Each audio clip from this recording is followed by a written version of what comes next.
Ya, wanafamilia, nimeona nilizungumzia na hili kwa sababu limekuwa likipita sana kwenye comments zangu.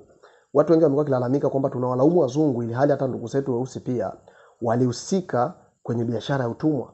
Ni kweli sikatai walihusika. Ila walihusikaje? Nisikilize. Wakati wazungu wanafanya biashara ya utumwa, hususan transatlantic trade, wakati imeshamiri, walikuwa wakikamata watu wanaohitaji kwa biashara zao kwa ajili ya wao kuwapeleka huko. So walikuwa kamata wanaume kwa wanawake, ila wanawake walipokuwa wakishikwa, baadhi yao walikuwa kilazimishwa kufanya mapenzi, ambapo baadhi walikuwa kilazimishwa kufanya mapenzi na wazungu na wengine walikuwa kilazimishwa kufanya mapenzi na ndugu zao weusi. So wanaposhika ujauzito tu walikuwa wakitengwa pembeni na kundi, wanapewa huduma zote hadi pale watakapojifungua, na siku wanaojifungua ndio siku ambayo anatenganishwa na mtoto wake. Huyu mtoto walikuwa wakiwachukua watoto, wanawalea, wanawatengeneza vile ambavyo wao wanataka.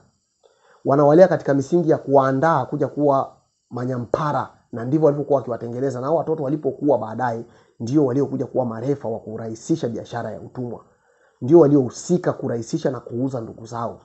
Kwa sababu ya nini? Mtu ni mentality. So walichokuwa wanafanya walikuwa wanatengeneza watoto vile kutokana na zile falsafa zao.